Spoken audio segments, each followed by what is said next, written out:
having me today. Yeah, so I am in my 6th year of a part-time PhD by practice.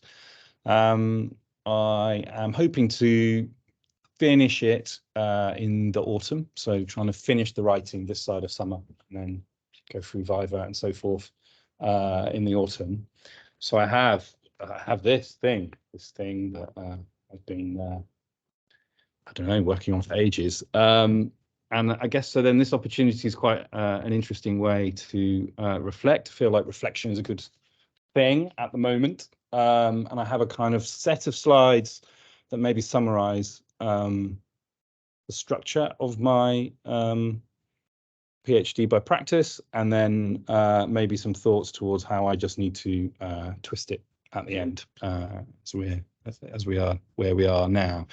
My PhD is kind of yeah, it's relatively novel, I think, in form, and also maybe in task in terms of it being a PhD by practice in Kingston School of Art within architecture rather than fine art. And I think that there's some things which are kind of common with art-based PhDs by practice, and there's some other things that are different. I think one of the biggest differences is the time it takes to produce work as an architect, but also the kind of arm's length relationship one has with the work in comparison to, say, physically making a one-to-one sculpture or a painting or what have you. So the way that you reflect on practice has been a kind of interesting query to me throughout, and how you might in any way come to summarize 5 or 6 years of production on a project by a team of people as part of a much bigger team, including client and other consultants, and how that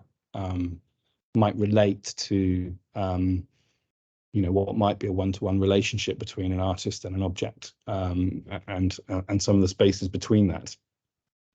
At the beginning of the PhD is being structured around a set of seminars with some other PhD by practice kind of applicants, not any of them currently progressing. So I'm a kind of school of one at the moment, in a way. And what came out of some of those first seminars was from a conversation about my practice, my past work, and our working method. We have a practice that's always being interested in brief development and the participation in others and the design of projects. The kind of assertion was that, well, maybe you think about conversation and use conversation as a structure to think about your practice and the processes that you use when you're designing work with client groups. And so conversation became a kind of working title. And there's a quote on the screen just around the role of a conversation of making space between two people, and how the space between, for it to be a conversation, requires a transformation in your opinion through that conversation, and that change happens, and that the conversation between you is kind of unique and of value.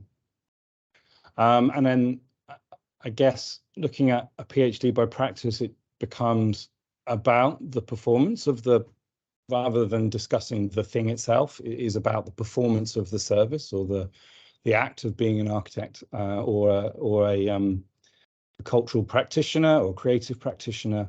And I've always been very interested in this quote by Anne Halprin, a theatre maker, in terms of how their working processes in the 60s, 70s, 80s were about a kind of change in the role of the creative or the artist from a solitary hero to someone who synthesizes the relationships between people, which seemed to kind of feel very good.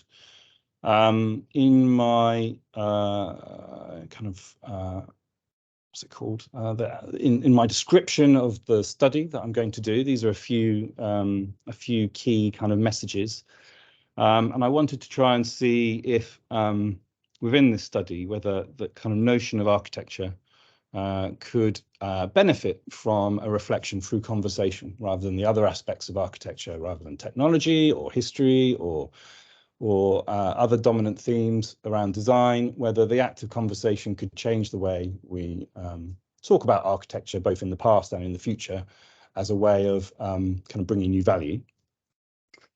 In a way, then some of my work has been about rewriting or repositioning bits of history as largely conversational rather than formal or technological. And I guess within my own situation, often producing work for public organizations, the role of, in spending public money, the role of processes that are more democratic, that ensure that that money's been spent in a kind of equal and representative way rather than a singular way. And I guess the whole purpose was to slightly suggest that the image of architecture is obviously constantly changing, but that the image of architecture could be one developed for a culture of conversation rather than a culture of image or a culture of technology and form. And so a kind of diagram that's kind of evolved is something that reflects particularly on the life of the architect or the process of the architect, and that in our training and in our day-to-day experience of working through design and working through precedent, and then through our experience of kind of visiting space and then proposing space, there's this kind of cycle of designing good space is kind of the thing you can only do after you've experienced good space, and you can only make good space if you've designed good space. So there's this kind of process of learning in your original training, but also day to day in terms of how any project ever gets to an end. And I've kind of been interested in how that kind of day to day working relates to a history of architecture, and then also, I guess, is tested through the case studies, which are the core of my PhD. So this slide comes from some experience prior to the PhD period, but is related to some work in a care home setting with people who have a dementia, and kind of raises an issue that kind of sits across much of our work, which is the relationship of objects in a conversation. So objects that are maybe are a building, but also things inside a building, and how objects kind of provoke conversation. Much of our work, well, the 4 case studies in my PhD scale from internal environments, museum settings with the arrangement of objects in space, through to buildings within an urban context, through to adding elements to an urban context. So the role of objects and how we navigate objects as humans, and how we make conversations with each other around objects is a kind of key theme. Indeed, one of the essays that I've ended up developing as part of the PhD relates, I think, something that overlaps these notions of looking at history and looking at design practice as a kind of lived activity. So the time in Unit 9 was an essay that I wrote off the back of taking students at Kingston to visit the work of Charles Moore in California. And this is the interior of one of the units at Sea Ranch. That was his own home. So he designed and built it with colleagues and then lived in it for 30 years. And I was interested through visiting it that his drawing board was still in the cleaning cupboard, and the objects in the house were still largely, you could see, were his objects. And this kind of lived reality of the objects arranged in the house now as a house that can be visited on a kind of timeshare kind of basis. This kind of the life of proving the concept of the project, if you like, as a design thing, has come through this much longer period, and kind of interested in tracing the relationship between objects and space. Looking at those historical projects, these are the kind of 6 projects I've ended up looking at. The text is a bit small, sorry, in white. But I guess the provocation of this slide was that seeing them as mobilizers, that the act of design is an action, it's a verb, architecture is a verb. I forget the name of the author, sorry, it's a book from last year, Sarah something, apologies, Sarah. The architecture as a verb is a way of looking at, I guess, design as experience rather than design as object or design as image. I use those same kind of verbs as a way of reflecting upon the work of the office over 15 or so years, as a way of kind of testing the provocation, I think.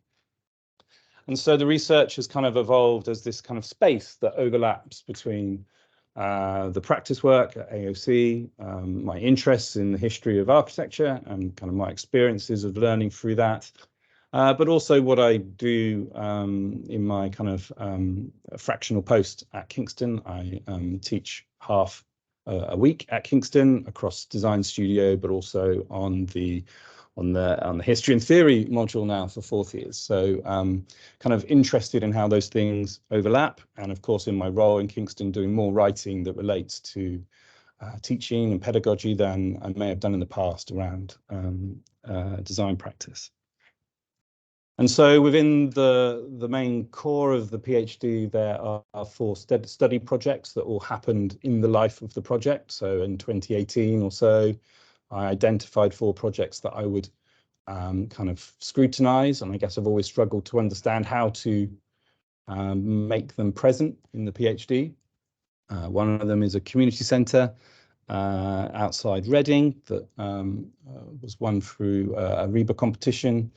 The second project kind of came along in because another project delayed, but the transformation of an old retail space into a library and heritage centre at Elephant and Castle. A third project, quite a series of interventions into the street fabric of Newham in a large collective project driven around deliberative democracy called Shape Newham. This is just one of 10 installations. And the last project, the office's transformation of the Museum of Childhood in Bethnal Green into the Young V&A that's opening in July, so not quite finished yet.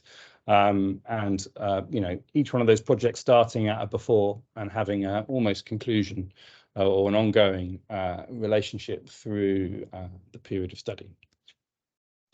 And I guess I was asked through conversation with my supervisors, I asked to write a piece of writing which I've called The Purpose, which is what manner of PhD is it? I've kind of struggled with the various terms that are bandied around by different universities in terms of PhD structures, and I kind of realized that mine didn't necessarily fit any of the common forms, and therefore it seemed quite important to try and work out what I was trying to do where. So certainly not a traditional PhD. It's not PhD by design in the terms of the design isn't developed within the kind of context of the academy, but is reflecting on my own work, but work in the kind of general professional practice. In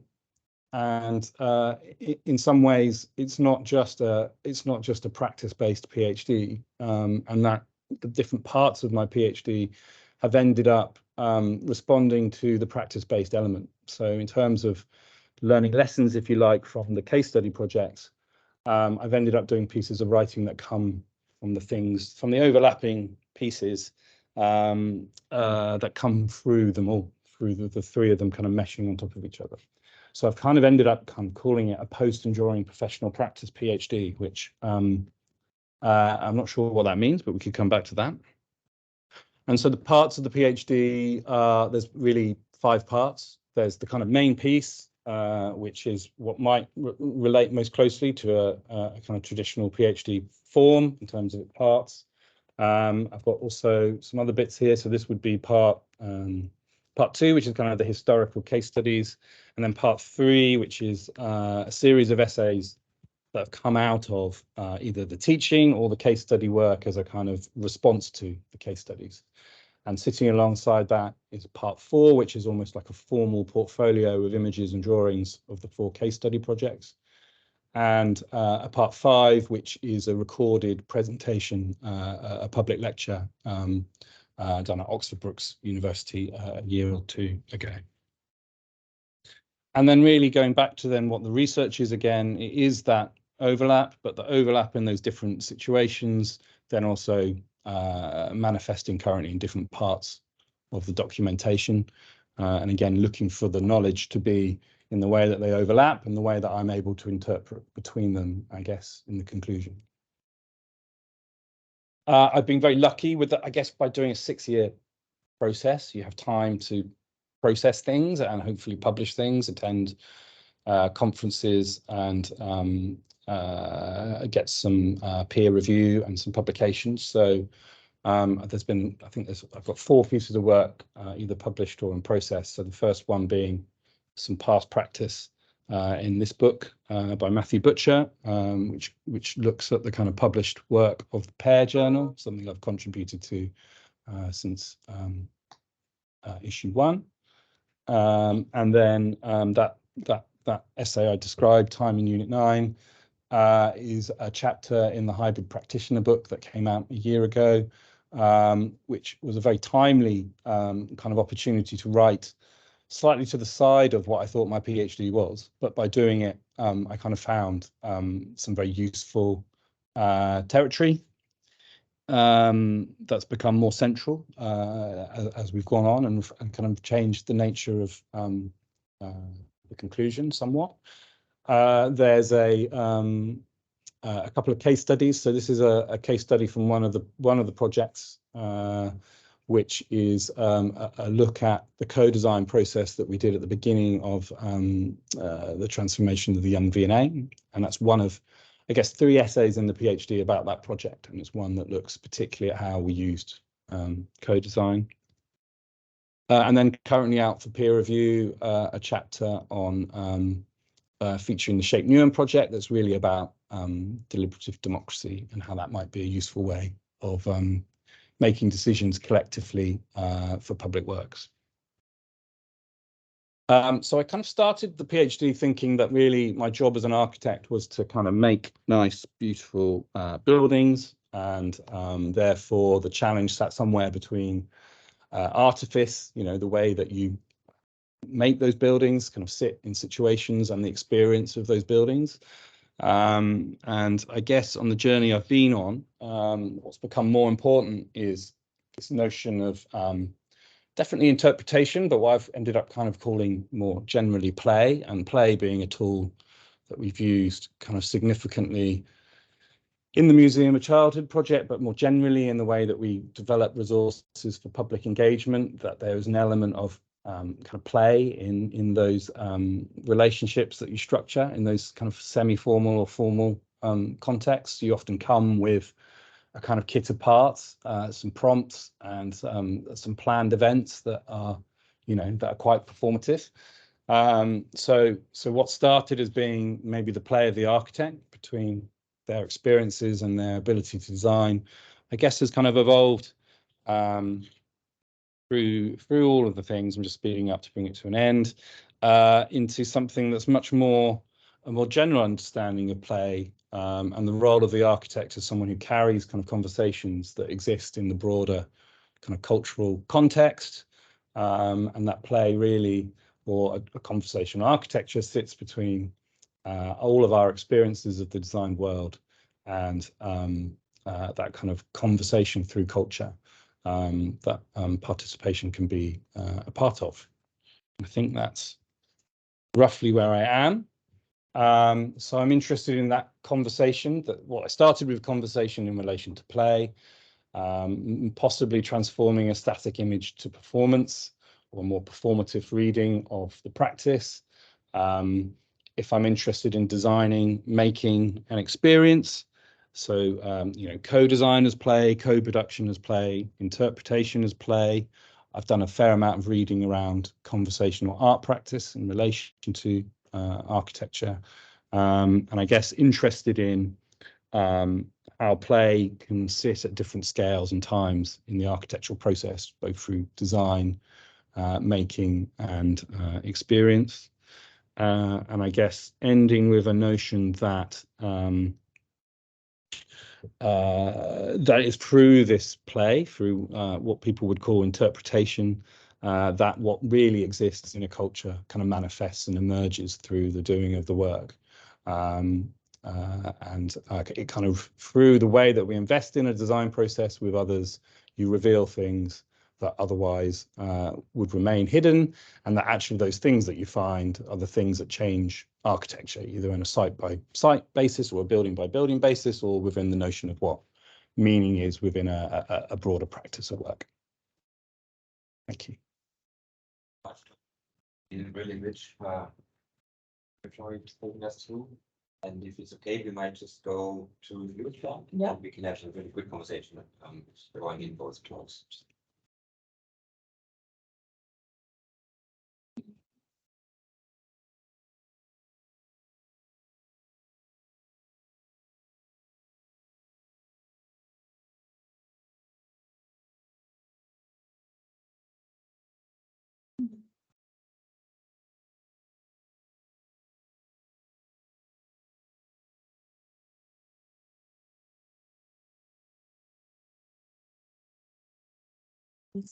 Yeah. Yes.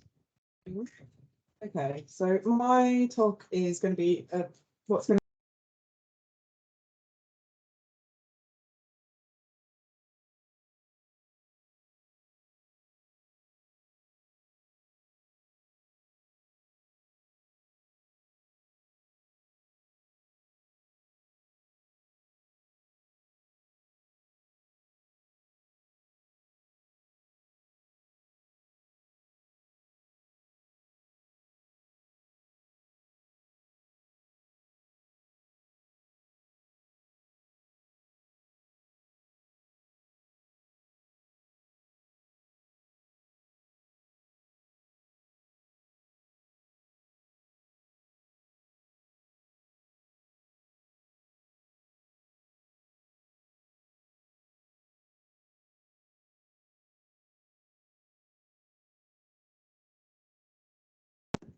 Can you hear me now?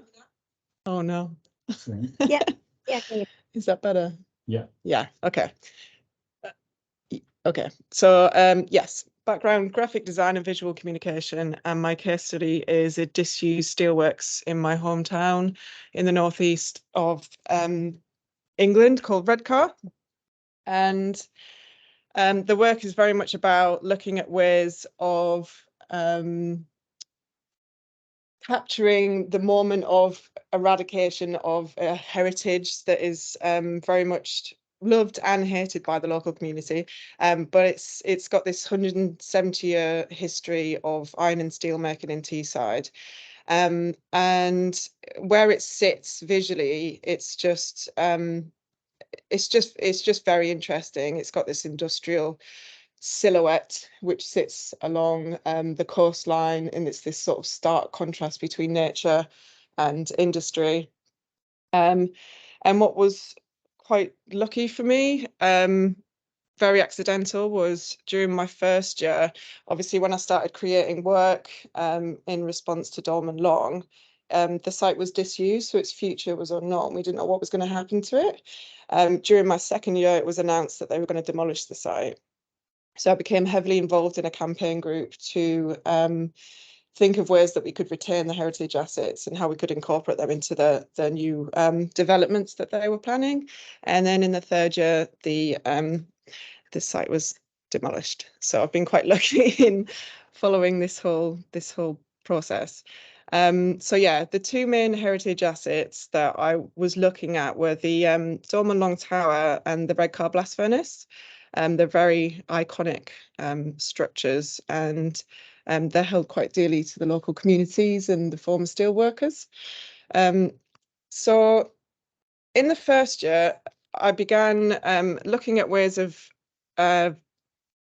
understanding the site through remote sensing technologies and seeing if these technologies would allow us to understand the landscape in a way that was enhanced or beyond the capabilities of human perception, and just looking at them as tools and sort of understanding what it was about them.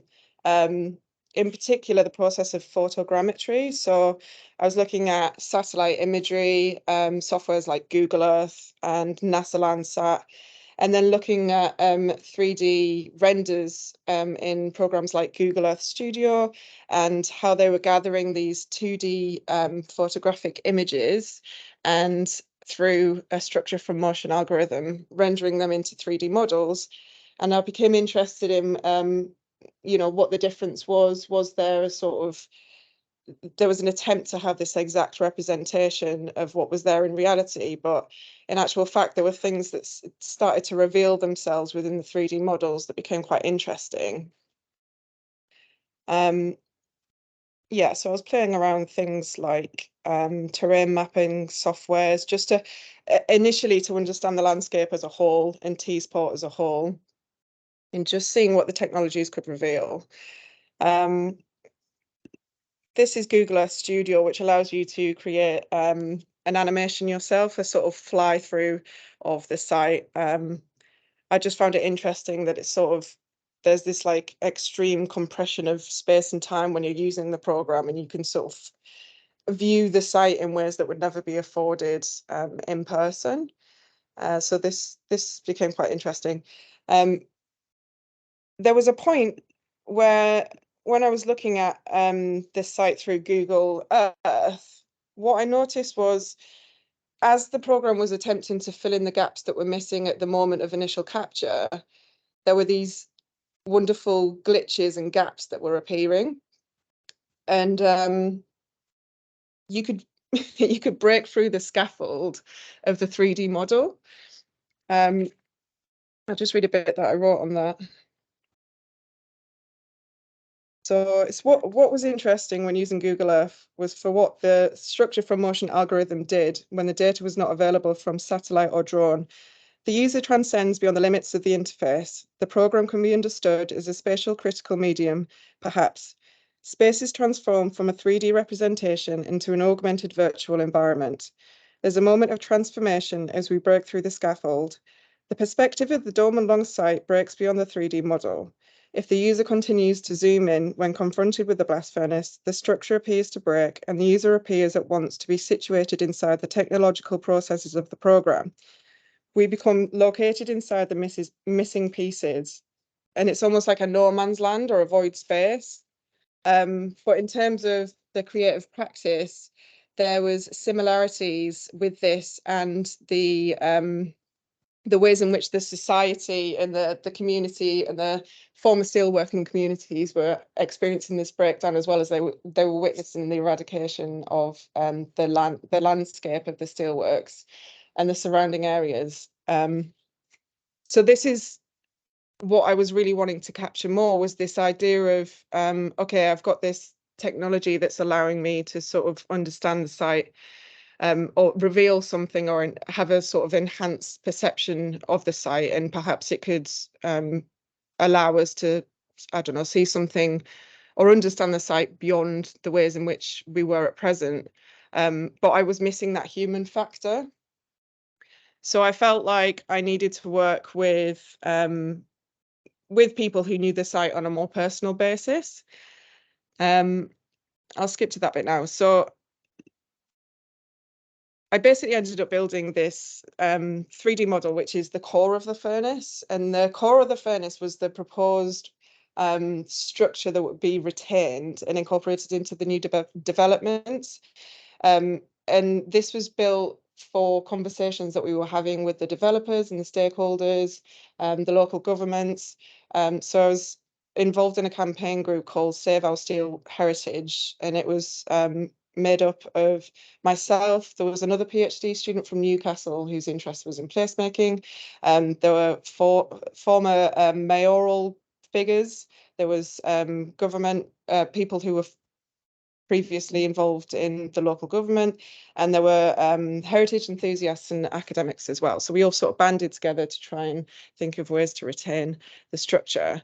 I was building this model for myself anyway, just because I was wanting to, just see if I could sort of create some kind of augmented digital version of the site and just create something myself, so not just using things like Google Earth. But in order to make this, what was really interesting, in order to make the model, there was no blueprint for me to work from. There was no example of what the core of the structure looked like. All we'd ever seen was it with its outer ancillary structures surrounding it. So I had to find a way of making this model. And the way that I did that was, I've been calling it found footage. So I had to sort of like create almost like a blueprint for myself to be able to make it. And I did that gathering images online from like local social media platforms, photography, but then also like personal archives of the former steelworkers. But the most interesting part of it for me was when I worked with a former engineer specialist called Richard Wheeler.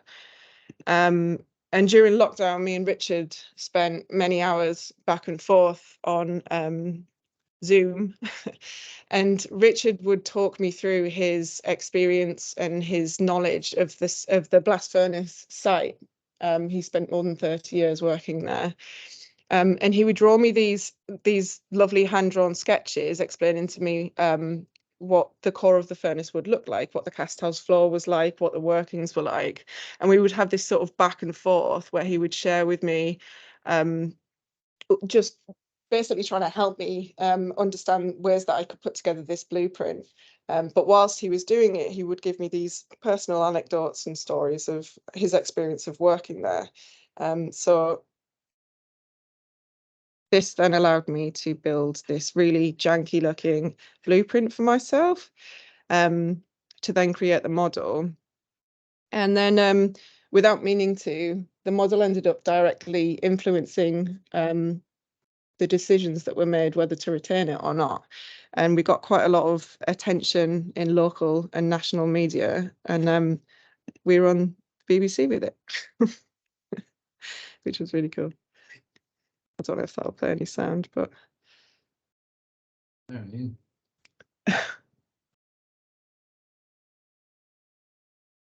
Teesside steelmaking facility is slated for demolition, as the predicted cost of keeping the structure is more than £30 million over the next 10 years. Well, business correspondent Ian Reeve reports. Idle and 5 years cold. But could Redcar's blast furnace still have a future? A group of industrial heritage enthusiasts certainly think so, can see the furnace being a tourist attraction illuminated at night, part of Teesside's story of 170 years of iron and steel. yeah, that was unexpected, but it made me realise that like how there was never an intention of what the outcome of the practice was meant to be. It was always about the process of making it, and just it was the process of working with the people who knew the site best and really trying to connect with it as closely as possible through making.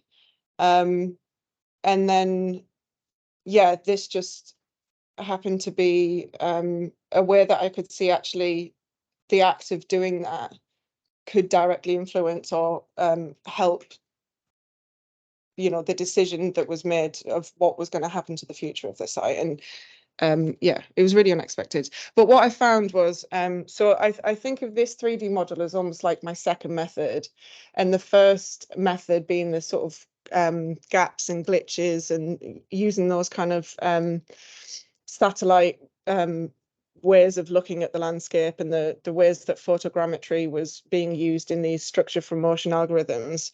But what was interesting to me was, first of all, in the first method, I assumed that because these technologies were assumed to be of like a volumetric totality, that we assume they're an exact representation of measurement and scale of what the thing is in itself. We sort of trust them to be that. In actual fact, the work that came out of that was very glitchy and gappy and more subjective, whereas the work that was made in a very subjective way through these hand-drawn sketches and just discussions with the communities and the former steelworkers ended up looking more like something that would be of an exact representation. I don't know. So that was what became interesting to me when I was working. But working with the 3D modeling was a way that allowed me to really get close to the structure in ways that would never have been afforded in person. So through building the 3D model, I could just zoom in as close as I wanted, and I could, you know, take my time doing it. It was almost like this infinite space where I could just have this quiet contemplation with the structure that would just never have been afforded in person. So where I'm at now, because the structure has been demolished, It's like very much about how do I use these technologies as a way to see the site in a way that is enhanced, but also how do I incorporate that sort of sense of mourning and loss and grief that the community are feeling. I've been creating visuals that try and sort of capture this almost like perpetual state of loss, because the site it's still ongoing, it's not completely gone, it's not completely eradicated, and the locals are feeling as though, you know, it's quite a strange place to be in. It's neither before nor after, it's just living in this moment of, you know, seeing their heritage being taken away. And yeah, I'm just exploring ways of sort of like capturing that suspended state of heritage loss. Because usually with heritage, it can often be very much about it's, for me, it's about who does that heritage belong to, because it was granted heritage status, but then it was overturned at the last minute and then demolished. So it's this whole question of who does heritage belong to? Does it matter that it's not granted status? And for me, the research is becoming about trying to find a language for this. And at the moment, I'm calling it heritage of the mind. And that's the way that I'm thinking about how I'm trying to discuss what these visuals are trying to encapsulate, is this heritage within the minds of the people, and how do we preserve that? How do we allow that to continue into a digital space once it's gone?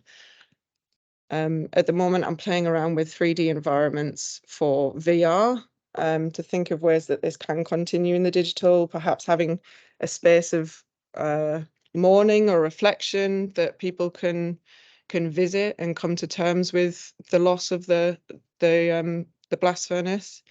And the last bit I'll do, which will just help me, is something that I'm working through, which is, like I say, I'm trying to find a language for this. So I'm just going to read out something that I wrote recently, very recently, and yeah, just see how that sort of sits. It's not finalized or anything, so it's, for me, it's about in that moment and the process of creating the work. It's about that as opposed to concentrating on the outcome. It's just like capturing the moments of eradication as it's happening for the community. It's about creating with other people, working together as a community, as artists, to converse and create or respond or reflect or comment or visualize what is significant in that moment. It's about the humanity, connectivity, making a mark, but using the technological tool and what the technological lens, how that allows us to capture what's happening in that instance. What does the lens of technology support or facilitate in that moment of happening? How do we perceive something that feels so intangible? Maybe it's about a connection in the making of it. And that is what is afforded by the poetics, by the technology, and it's a revealing in poetics. It's about it's not just about capturing what meant sentimentally, but also historically. And it's about what that site meant for the community during the moment of eradication and hereafter. It's about trying to create a continuation of the knowledge and the skills and the experience and the memory of the heritage. It's about marking the moment of eradication, what happens when the site has gone, but also holding of the people and how they feel towards it once that is eradicated. How do we capture that? How do we visualize that? What happens to the site and the landscape and the people once it's gone? The technology allows us to do that, and the lens reveals something completely different beyond human perception. What can it allow us to see? I feel like this way is more poetic. And it's about making that space that questions what happens when you bring all these things together. I might finish there. Yeah, I'm going to finish there, if that's okay. Thank you very much.